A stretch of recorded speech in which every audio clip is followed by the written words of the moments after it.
All right, the Lord be with you. Let us pray. God, as we gather together, we pray that we acknowledge that our lives are in your hands. All that we do from here till we return to your kingdom is to glorify your name. God, give us peace and discernment. Amen. Okay, so today we're talking about medical issues, mainly surrounding the end of life. We have today a social worker, an attorney, and a doctor. We'll talk about different aspects of those. Each one will speak for about 10 minutes. We'll have time for a question or two for each. And then at the end, if we have time, we'll open up to questions to any or all of them as we go to the end. And let me tell you why this class in particular is important to me. I'm often in the room when these decisions are made.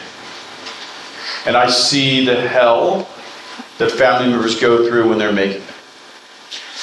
Because they feel like whatever they do has enormous consequences. And sometimes they'll go from extremes of either thinking that they are literally killing their loved one if they're making certain decisions, or they feel that they're doing the opposite and there's a lot of torn things. And so sometimes they will turn to me and say, "What should I do, Father Michael?" And I am not an advice giver. I don't get to make those decisions for people. So what I always say is, what would person in the bed want? Does that make sense? I say, what would they want? And almost always they know that my dad didn't want to live like this, or he'd want to try another thing, or whatever it is. What a blessing, though, for this to have been dealt with and discussed and planned for beforehand. And the other thing to say is, and why this is complicated and needs to be talked about, is sometimes people think that the question and answers are simple. Like, they heard the phrase, pull the plug, right? It's not like that. There are a million small decisions that are made. Should we insert a feeding tube? Should we do that extra round of chemo? There is an infection. These sorts of things, and each one of them is a new time for the stress of that moment to hit again. So what we're going to talk about today is some of the planning and stuff, things we can think about on the front end that both prepares ourselves for that time and also those who are then making those decisions. So our first person today, I'm going to let her introduce herself as far as what she's about, but I'll invite forward Sharon. Sharon, I'm so glad you're here. Pass it over to you. Thank you. You're talking my language. I do this all the time. Sharon Oakes, I'm a social worker of 52 years. Microphone closer to you. There. Social worker of 52 years. Everything from suicide crisis, 25 years in child protective services, taking children away. And then the last 14 years have been with hospice in various capacities. Full disclosure, I am a volunteer for 2 local hospices. And what I do is I sit with the actively dying. Many times their families are there, but they're afraid of the D word, death. And so I'm there to add support, but also to hold the hand. The goal is nobody dies alone. So, well, I'm going to give you, that's all you need to know about me. I'm going to give you a trick question, okay? What's the greatest cause of death?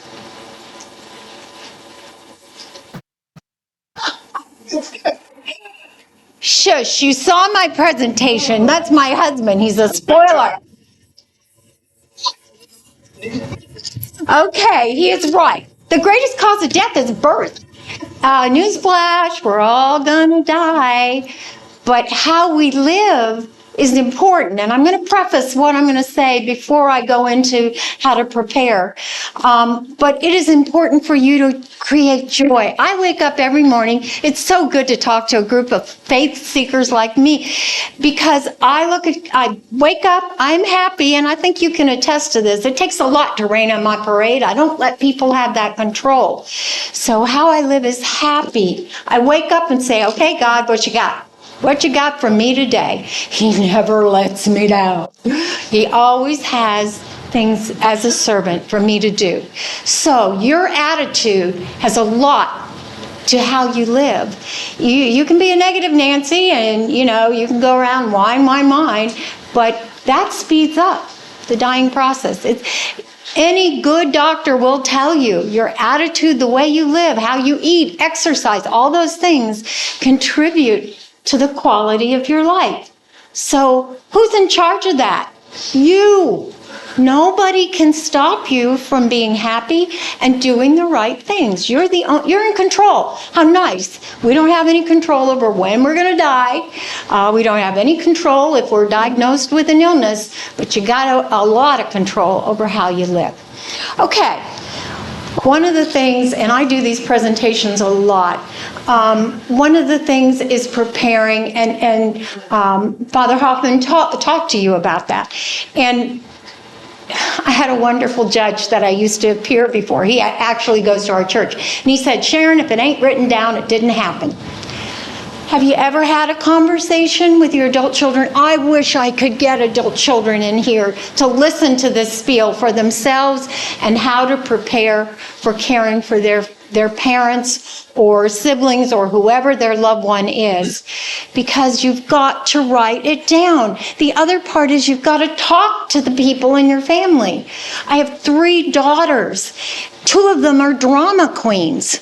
One of them is in the medical profession. Guess who my healthcare surrogate is? You talked about pulling the plug. She will. I don't want extraordinary measures.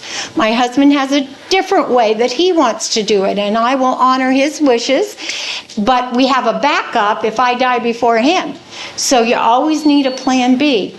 You got to think about that. These people, that's who's going to be making the decisions whether you have food or water at the end of life. Are you going to get hospice? And we'll talk about that in a minute. So you need to have that written down. I left some information on that table. Grab it. And my cards are over there. I answer my phone nights and weekends because people who call me usually are in crisis. It never fails. I deal with a lot of the dementia community. I facilitate 5 dementia support groups, but I pretty well know all of the ones in Escambia and Santa Rosa County. I have them on a master list. If you want them, email me and I'll send it to you, because that seems to be the prevalent thing. And guess what? If you have dementia, you can't sign a document. It's unethical and it's illegal. But I have people who are dealing with fraud, and you've got to protect them. You were talking about being an ombudsman, and you were trying to protect those that have been not well cared for in skilled facilities and in assisted livings and all of that. And we need to be advocates for those out there. And as family members, we have the ability, we have the role and responsibility to advocate for our loved ones. We can't do that without a piece of paper. I hate it when an adult child comes to me and their mom or their dad needs help and they don't have access to the bank. They don't know where their parents bank. Both of their parents have dementia. Well, guess what? They never did any of the paperwork, and the attorney will follow up with the specifics. But he will tell you, you need a durable power of attorney, somebody you trust that will be able to make decisions for you. Somebody, a healthcare surrogate, and they'll go into that, can make medical decisions. What do you want done at the end? I've talked to all my kids. They know, do you want to be buried? Do you want to be cremated? Have you let the church know? Most churches have a form. Mine's all filled out. They have my niche number. They know exactly what I want. I do another presentation called The Red Box, and I put a list of all those things you need. And it goes step by step by step. It's practical, and it explains what you need to have when you are incapacitated or at death. So those are the kinds of things you have to think about. You don't want to. My kids always say, we don't want to talk about that. About too bad, so sad. I'm sorry, but I am helping you. One of the greatest gifts that I can give my children is to have it all pre-planned. It's in my red box, in folders. They don't have to do anything. Everything is paid for, from the cremation to the niches to all the financial information right there, A, B, C, D. And all they have to do, I hope, is mourn a little bit, but celebrate my life. You know, I was having a conversation with my daughter the other day, and she said to me, well, we were talking, and I said, well, here's the paperwork that I have a file for her because she's so disorganized. And so I said, you know, in case I die before you, and my 5-year-old granddaughter was listening, and she started bursting into tears and says, Mama, I don't want you to die. So we had to have that conversation that where am I going when I die? I said, it's okay. You know about Jesus. Guess what? I get to go to heaven. So instead of fearing death, we as Christians should embrace it. I mean, we're just here physically, and thank you, God, for the blessing of being here and being able to do your work. But if you have that faith, then it's okay. It's all right. So having that conversation with a 5-year-old was profound. She calmed down and she said, yeah, Nana, heaven must be a wonderful place. I said, it is. It is. So now we've had the conversation. She doesn't have to be afraid of that. And that's what I wish all of our children would do, or the people that love us, our brothers, sisters, well, whoever it is that's going to be caring for us. Now, when you are sick, there are 2 avenues to go. One is now with Medicare, you can do palliative care. Palliative care is a segue sort of kind of into hospice, but palliative care allows you to have curative measures. So if you want dialysis, if you want radiation, chemo, you've been diagnosed with cancer of, say, the lung, and something that eventually will take your life, but you're not that close to death right now. So that is a way that Medicare will pay for that. I'm looking around, everybody in here looks 65 and older to me, and I'm Medicare, I think. Yeah. So Medicare pays for that. They do. Well, some of you may be a little younger. I'm not very good with ages, so I'm in the 70s, so it's hard for me to tell. But that palliative care is a nice way to get the medical care. Sometimes you may be having pain. They can help you with the pain aspect a lot.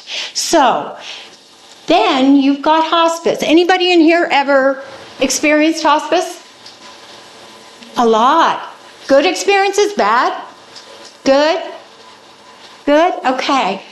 I'm glad, because hospice, right now we have 4 hospices in this area, the Panhandle. Soon to have 5. But hospice is hospice. Hospice is overseen by a physician, but the main person doing the work is the RN. It's a team of people. An RN, a CNA, a certified nursing assistant who can help you with baths if you're in the home or in a assisted living or skilled nursing, because they don't like to do baths in those facilities, or showers.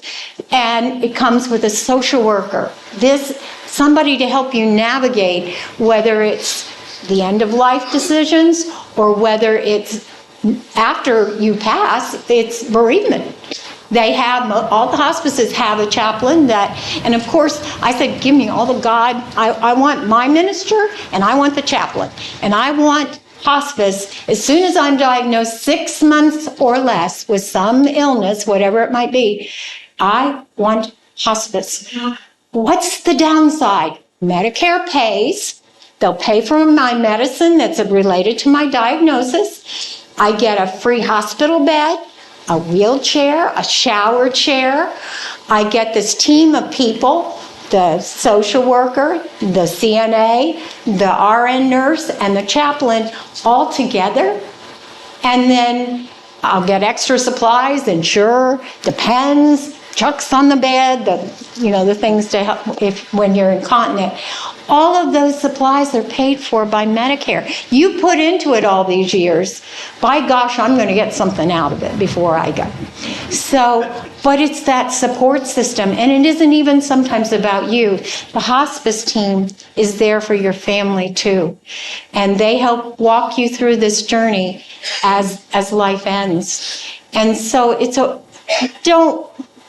Don't poo-poo hospice. Don't wait too long, 6 months or less. I've had people on hospice 3 years. They get better. They get all this wonderful care, and it's consistent. They're still declining, and you have to show a decline to stay on hospice, but you can still get the services. So do not wait till, okay, I got the diagnosis yesterday, and I'll go on hospice today, and I die Monday.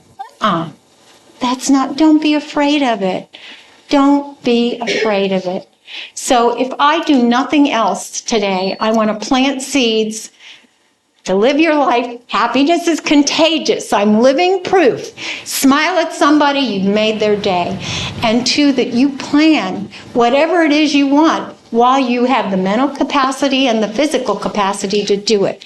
So as he said, if it ain't written down, it didn't happen. So you're going to have to write this stuff down. Okay? Thank you. Can I ask you a question? Sure. So with hospice, Yeah. what kind of medical treatment can they not do? They cannot do curative care.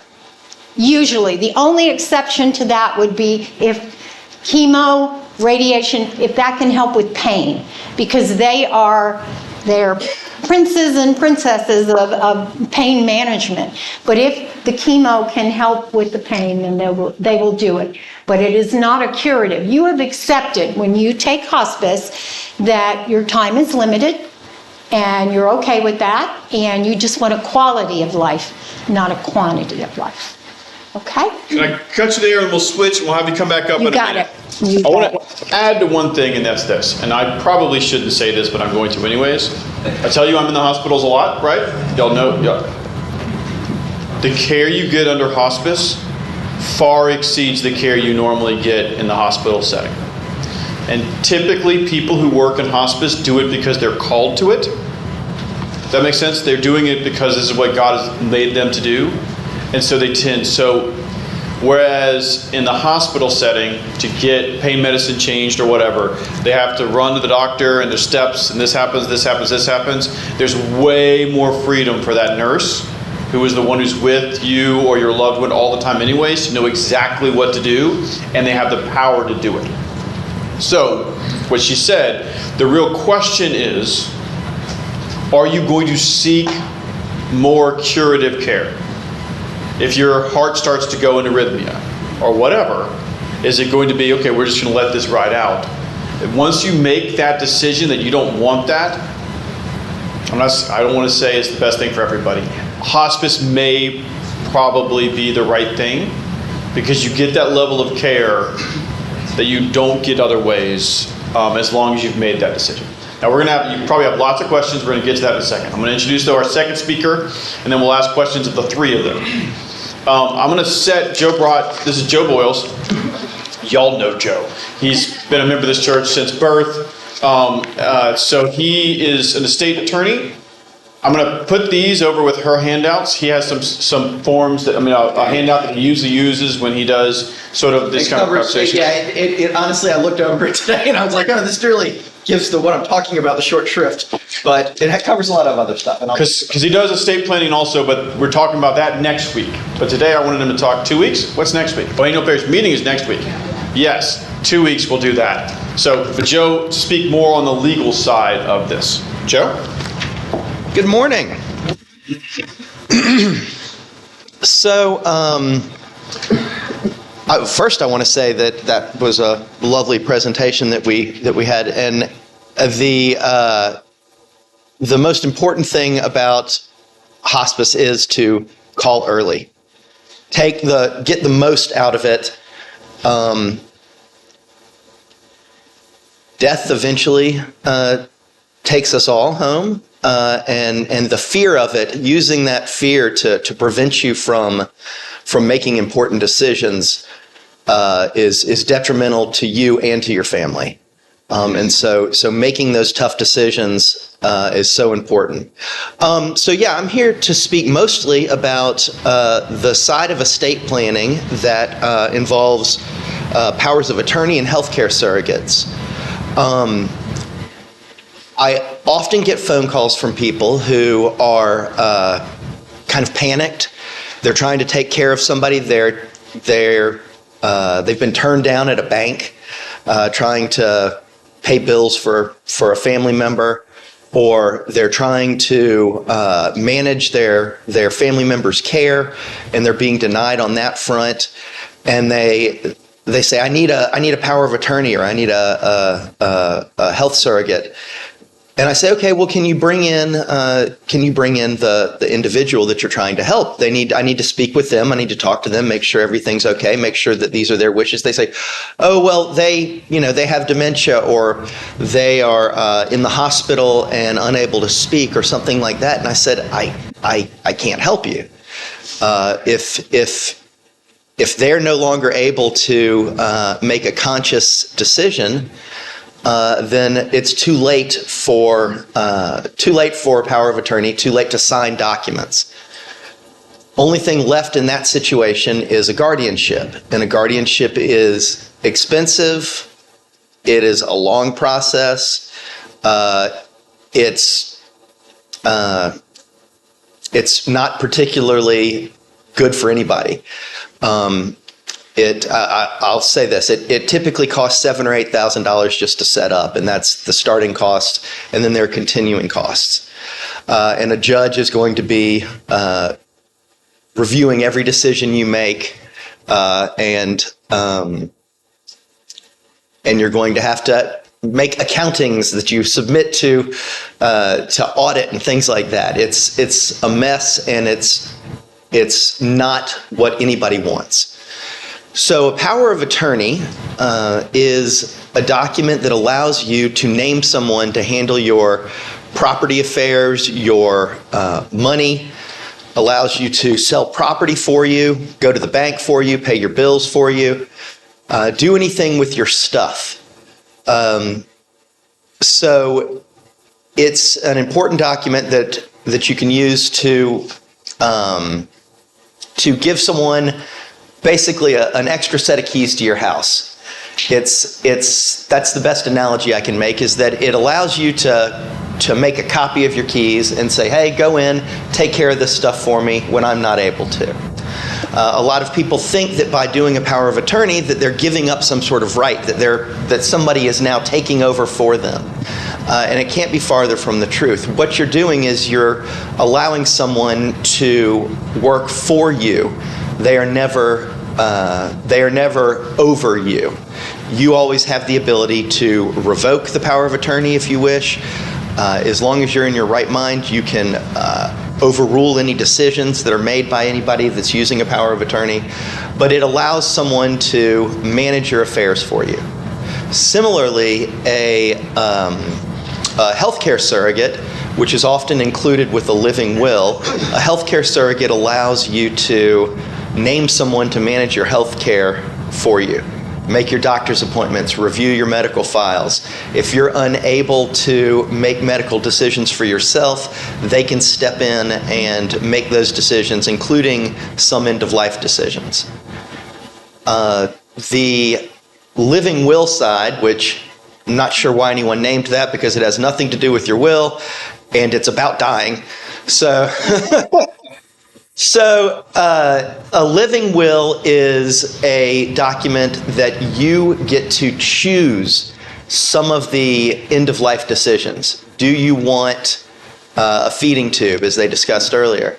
Do you want to be kept alive if the doctors have determined that your death is somewhat imminent?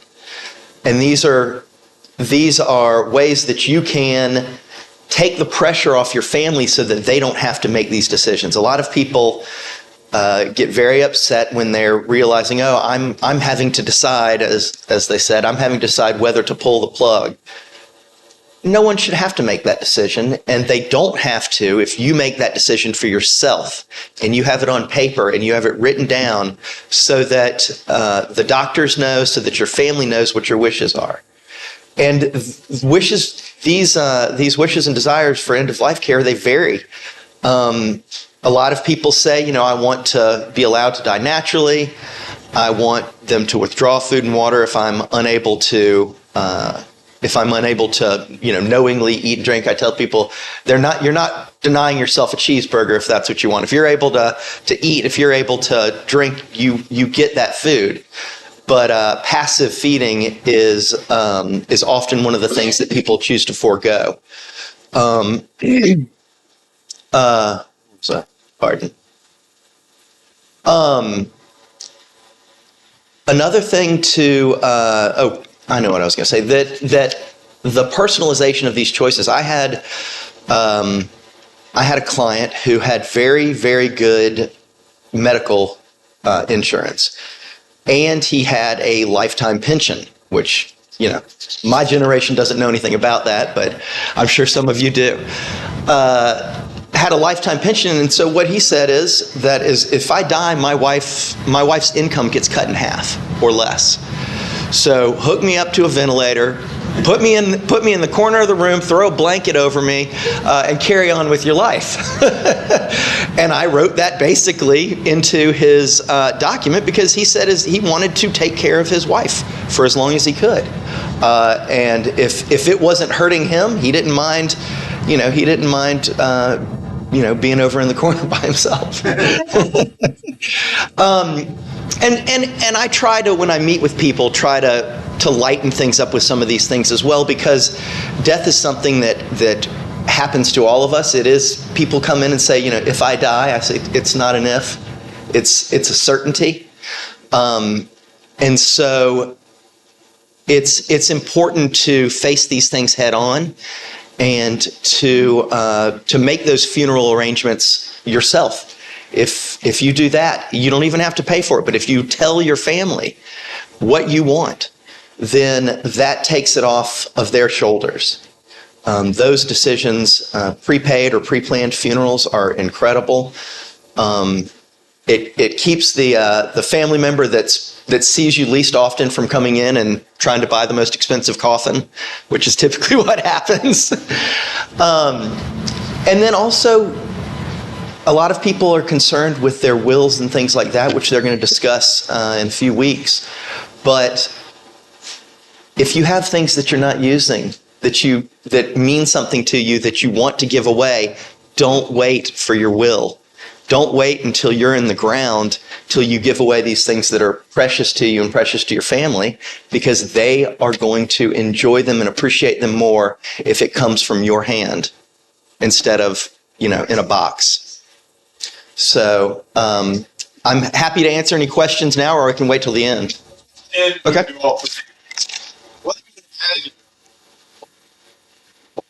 By the way, Joe is wonderful at helping talk people through this process, because he listens very, very well to people in their times of need. One thing I want to say, though, is he mentioned there's 2 documents you definitely need. I want to talk about the power of attorney for a second. Sometimes I have dealt with families where it's not clear.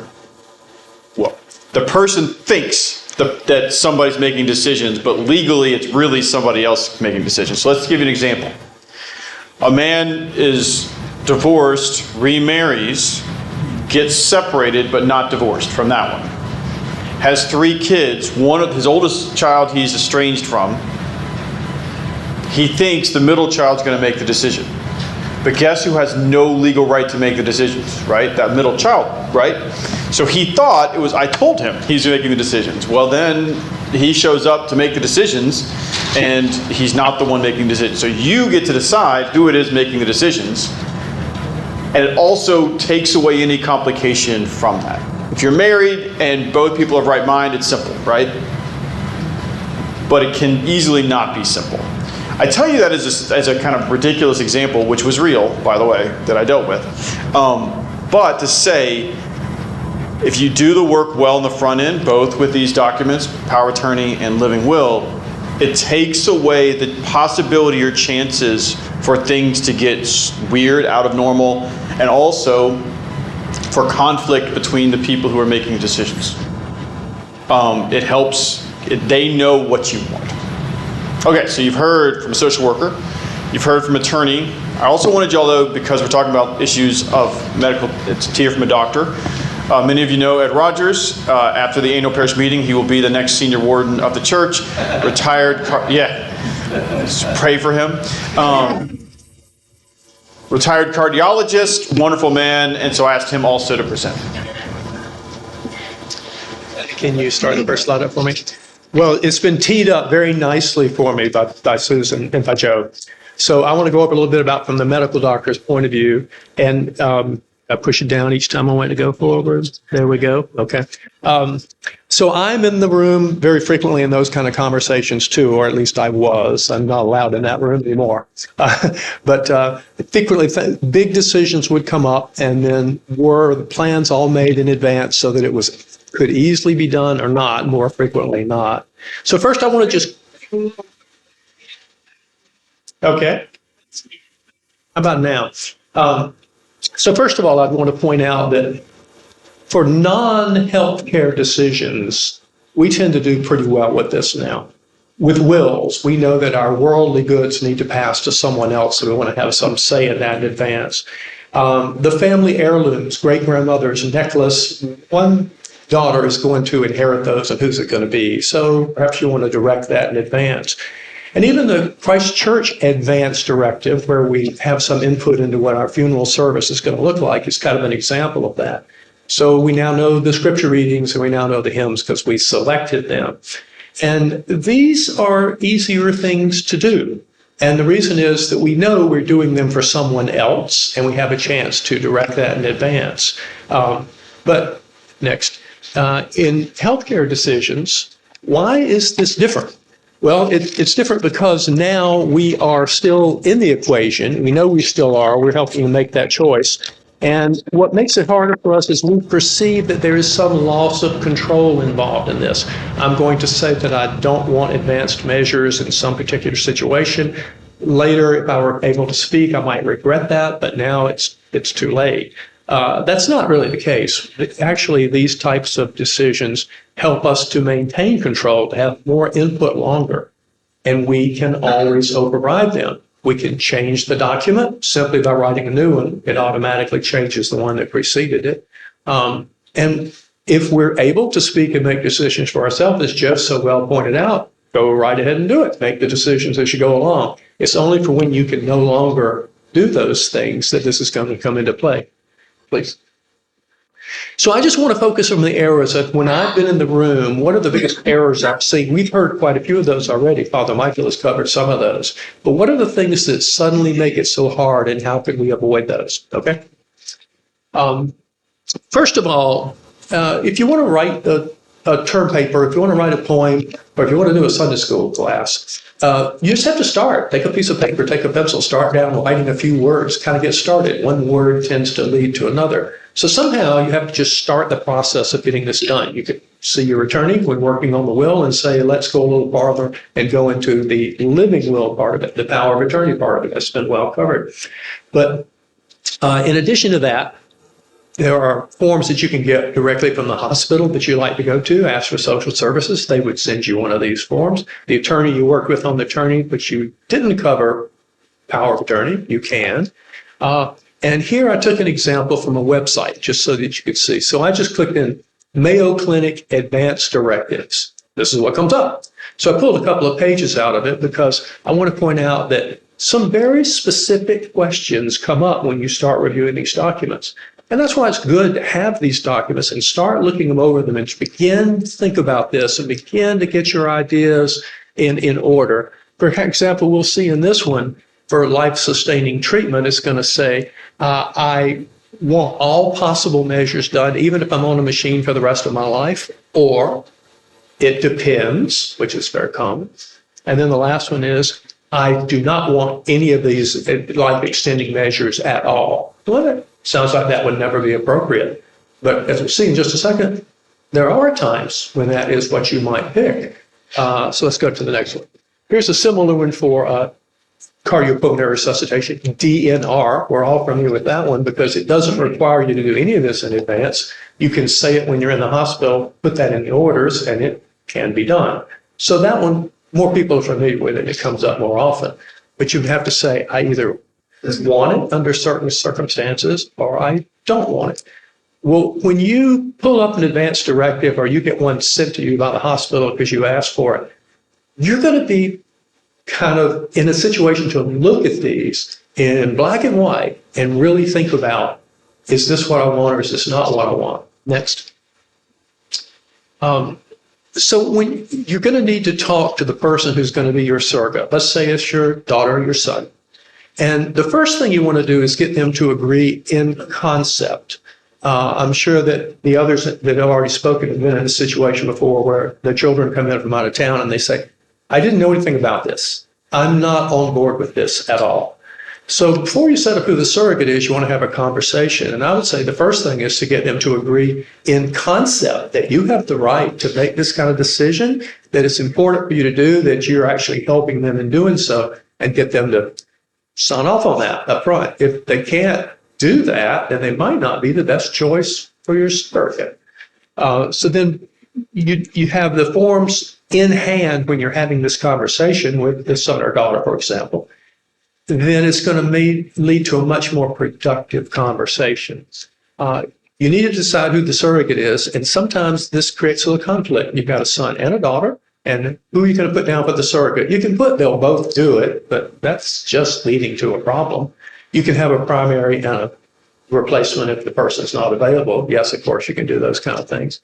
But you might want to have the conversation and say, I know that my daughter lives in Atlanta and she's closer, but she has children in elementary school and she's a teacher herself and she might not be able to get here. Whereas my son, even though he lives in Dallas, he works from home, I think he's more likely to be able to do it. So you might want to actually have that conversation out loud with them and say, now, when this changes in the future, when your kids are no longer in elementary school or something, then you would be a great surrogate for me too. But why don't we make it this way for the time being? I've been in situations that were very tense when the two children disagreed as to, even though they were both listed, they disagree over a particular decision. Your idea is to avoid conflicts, and you may have created one. So it's good to think about that in advance. Okay, let's go forward. Oh, the location of the documents is important because many people do these and then nobody knows where it is when the time comes up. For example, you can put a card in your wallet that says, I have one of these and it's in my lower desk drawer. And then people could find it later on. Even better, if you've told your surrogates, your children, we do this every year. My kids think this is weird. They're there for the Christmas holidays, and before they leave, I say, remember, that's the drawer with all the documents. I know, Dad, I know. I said, okay, well, I haven't moved them. You're thinking of them when you do that, because at that moment, they're going to be stressed out, and they're going to say, oh my gosh, I don't remember where it is. You can have your doctor or your hospital be involved in these processes for you, helping you to think through this. But if you're counting on them to have the document on hand when the moment arises, it doesn't work well. First of all, let's start with the doctor's office. I can tell you, there is no filing cabinet in the doctor's office anymore. It's all in the hard drive somewhere, and it's really hard to find. That's why they call it a hard drive. So you don't want to have it that way. You want to have it to where your surrogate knows where these things are. The doctor can be very helpful in helping you to craft these items, but not to store them. And when your patient's in a hospital and they're very ill, but they survive it and they go back home, they had all their documents in line, they had their living will, everything was on file with the hospital, and 4 months later they were readmitted. Nobody knows where those are, because there's no filing cabinet in the hospital either. And so they'd have to go back, and maybe it was scanned in and maybe it wasn't. But don't count on it. Next. The most important thing is to realize that changes in your life are going to change what you want. So we saw the slide up there that says, I wouldn't want these measures under any circumstances. Well, imagine that you have had a cancer that's come back a couple of times, that they've told you there's not more to do. When you first made out your documents, you were the person who was really taking care of your spouse. You were the rock that kept everything going. And now that's flipped around and that's changed. Now you're a widower, you live at home, and now you might not want the same things you wanted before. Next. No, this is the last slide. You get better at doing these over time, so you're going to need to update them from time to time. You get better at it, not just because you're more comfortable with the idea, but because you can see your future more clearly. You know that you've now reached the age that I must do this. So take the opportunity to realize that it's a good time to go ahead and do it. Next. And, the last thing was pre-selected dates. You should do these periodically when you have changes in your life situation, but that's sometimes the hardest time to do it. Sometimes it's a good idea just to make up your time and make up your mind that every birthday that ends in a 5 or a 0, you're going to at least sit down, I think just a couple, and think about it and talk about it. Decide, should we make some changes in that or not? Okay, I think that's a good point to see. Maybe we should go to question and answer. All right. So we're going to do some questions. Y'all might have some, and then all three can speak to them. I want to add one thing. I am not telling you what to do at the end of life. Everybody hear me say that. That being said, the most common tension I find, and Bob and Katie can add to this, is where the person who is dying has made it clear they want no outside crazy medical treatment, and the child can't do that. You see the tension? And the tension is natural because they love you and they do not want you to die. Does that make sense? And so they're going to be resistant to your wishes, even if they know it's the right decision. You with me? So part of why you're doing this and having those conversations, as he said, that it's not just in a file, they look at it and go, oh, this is what mom and dad wanted, is because in that moment then they have peace because they are then doing the thing they know you wanted them to do, which may or may not, which is, the right decision is the one you want. I have no desire. If I'm not me, I have no desire to be here. If I'm not me, I want to go to Jesus. That's what I want. Right? Amy knows that.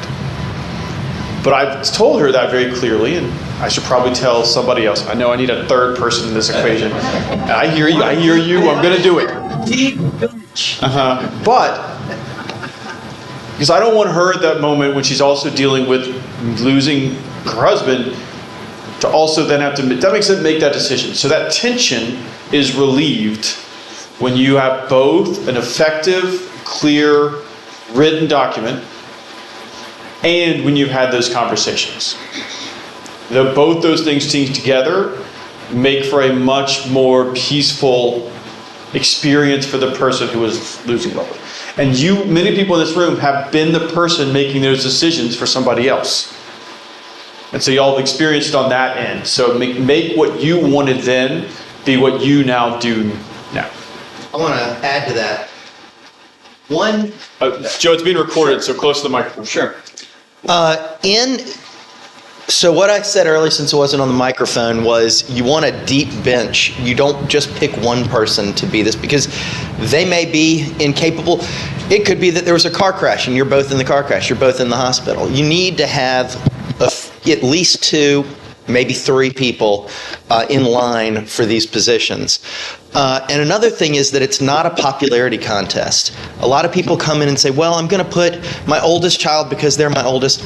That's not how you need to pick the person who's best going to be able to do what you need them to do. So if you're doing a power of attorney, you don't want the person who's terrible with finances, even if they're the oldest, to be your power of attorney. You need the person who's a banker or an accountant or whatever in your family. And if for medical things, if you've got, a doctor or a nurse in your family, that's the person that you pick to make those decisions typically. You pick the people who are best able to do these jobs. It is a job. That's the other thing, is that this is not for the person who gets it. It's not for the kid who gets named. It is a job that's done for you. So. Perfect. Exactly. All right. So questions. Anybody have a question? Dick.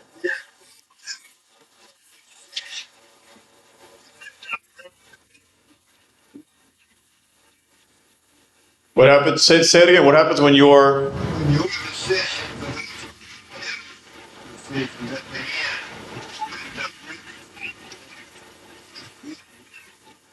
Okay, so his question was, what happens when your decisions are in direct conflict to good medical advice? Of course, a doctor is the one who threw that into the conversation. I'm glad you did. And because I know nothing about this, I'm going to step away from the microphone. Anybody else want to take this?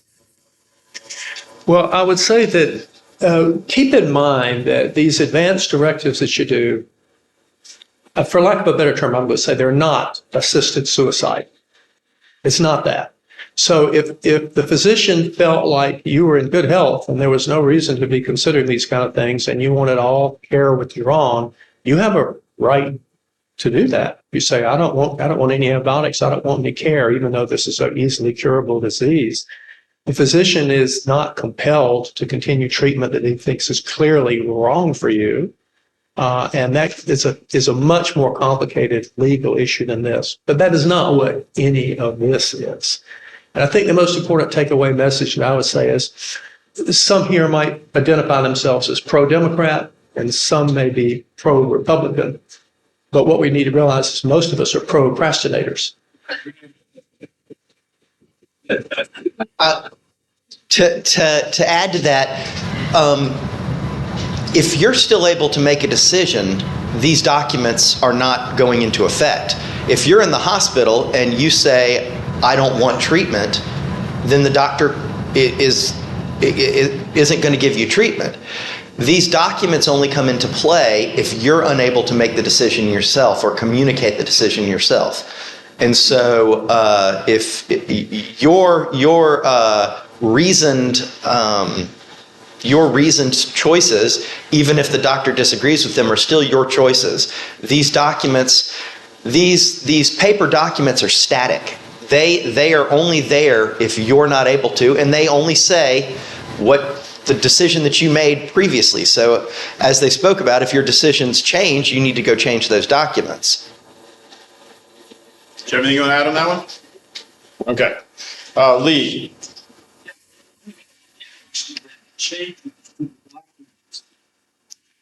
It's changed. You have to start over if there's a change with documents. Some way just to. Okay. So Lee's question is, if you need to make changes to a document, what's the steps for that? Do you have to start all over from scratch, or is there a way just to amend them? So typically, now that we've got word processors and everything's not being done, by somebody, writing out in calligraphy or on a typewriter, it's easy to go in and change these things. And typically, to amend documents, as long as they're, relatively within, what you were working with previously, is less expensive than starting from scratch. Well, this is my personal opinion. This is not the rector of Christ Church speaking. I have no experience in what I'm saying. I'm going to say this, though. If you have the means to do so, having an attorney start this process for you is invaluable, right? And they can tell you, for example, if you have changes, this is how you do it, this is what you do with this, okay, come back, or whatever. Now, if there's other ways of doing it, I mean, there really are. There are other ways you can do it yourself with problems, right? So I think that's a good question, Lee. Amy and I changed our will recently. I know we're in the States, that's next week. I just texted my attorney and said, what do I need to do this, right? And then he told me what it was, because I don't want to, so my point is, I always say you go to the person who knows the thing, whatever you're working with. If you're whatever you're doing in life, you find the person who knows that thing to help you through that. All right, other questions? Bob. In near-death situations in the emergency room, it's sometimes difficult to convince the staff that whatever, the directive is, even if it's online on your cell phone. Can I start this? And then I'd love you, and Sharon, you may have some of this too. Most medical professionals are going to they're all going to err on the side of responding to somebody in crisis to save life, right? So I knew a woman, actually a member of this church, who jokingly told me, I don't know if she's joking, actually it could have been true, that she safety pinned her DNR on her pajamas before she went to bed at night. Right? Because if somebody found her, they call an ambulance, the EMTs are coming in. They're not saying, hey guys, where are the documents, right? Same thing's true, especially in an ER, where they're responding to emergencies, right? Which is why, to your point about the red box, do you want to speak on this? Please. Yes. This is why you have hospice, because every hospice will tell you, do not call an EMT. If your desire, you've already made that decision, is to just roll with the flow, whatever the disease process is going to take you. If you have hospice in place, you call hospice first, not the paramedics, not the ambulance. And the decision is made. You're not going to be in an emergency room in the middle of chaos and with nobody around you. You'll be in quiet, pleasant settings. And so that's the whole point of putting that hospice in place. Now, if there is a crisis, then that's a little different. Because remember, a physician do no harm, and but that may be against what you want. So that's the benefit of hospice. You won't have to make that decision. If they need to if you have a UTI or you have some crisis and they feel that the hospital is the best place for you, they're not trying to kill you. They are not trying to expedite your death. They're trying to keep you pain-free and comfortable. So that's why that decision needs to be made. One thing I just want to add to the red box thing, and then don't keep these documents in a safe deposit box. Yeah. Please keep them in your house. You do not have to give. Some people are worried that their power of attorney may be misused or it may be kind of too tempting. You don't have to give copies to people yet. You can just tell them where they are in case they're needed. The top drawer of your dresser or something like that. Let the people that you've named know where the documents are and that they exist. But do not hide them away in a locked place. Nobody's trying to steal these documents. These are not what thieves are going for in your house if they're going in. So. Yes, absolutely. Thank you. Yes. And to your point, absolutely, that helps. If you've already set a plan in motion and decide to go into hospice, it does cut out a lot of that chaos, and they do respect your decisions and already are aware of your decisions. All right, we have one more question. Time for one more question. So, John. I think my question is appropriate. There's been a lot of good information exchanged here today. But I've been one of the chaplains to the retired clergy of the diocese. And we put this same program on for the retired clergy. And what we found, and I will not ask for a show of hands, but the most important thing probably that's said today was said by Dr. Lodge, and that is, get started. Get going on this process in your own life and in your own family, because even among the clergy, who had procrastinated completely and not even gone to talk to an attorney or get any forms from their hospital, and they certainly don't know about the wonderful people who run hospitals. So please, in your own life, get started. Don't be afraid. Thank you, John. Yeah, so John was just mentioning to everybody who can't hear in person, don't procrastinate. Get started. He, in his own experience as a chaplain to the retired clergy, you think clergy are on top of it? Well, not always, no. And so that is something that we too fail to plan, and how important it is just to take that first step. They have provided so much incredible advice, and so know that they are here as resources as well to all of you to take that first step. All right, all right, we'll do, I know I said one more, but all right, go ahead, Rita.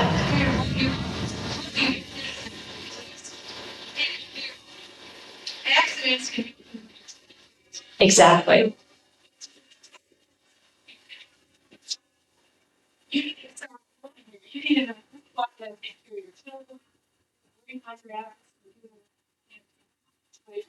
and how long is that to be? We were 25. Yes. So as Rita was mentioning, it's applicable to every age. Joe? I want to step in because my wife was flailing in the background. Because that ties in very well to something that we were discussing this morning. Our 17-year-old turns 18 soon. And as soon as he turns 18, we no longer have legal access to manage his financial affairs if he wants help. I think he probably does. To manage, his doctor's appointments and things like that. So these documents with kids going off to college and young families and things, these documents are important. These documents are important for every age. And they're more important than your will. They're more important than a trust, because those those only help other people. When you die, your will only helps the people that you're giving things to. Your power of attorney and your health surrogate help you while you're alive. They are documents for you. So. One of the saddest experiences is when a young couple has an accident and there is nobody legally appointed to care for their children. Guess what I got to do as an investigator? Go in and remove those children until in court we could legally get grandma, grandpa, uncle, and they were perfectly appropriate people, but there was nothing written down over who their guardian was. And so I had to put them in a foster home until all this could be sorted out. Their parents had been in an accident, and here I am traumatizing them again because a piece of paper wasn't done. So it is important to do that. Absolutely. So thank you all. Thank you all for your ministry and your work. And thank you for being here today. So thank you, Ed. Thank you, Joe. Thank you, Sharon. You've shared such incredible advice with all of us and your wisdom. And we are so grateful for what you do in our community. So next week, as you heard from Father Michael, we will have our annual parish meeting in this room. And then in 2 weeks, we'll talk more about estate planning. So join us for that. Thank you all.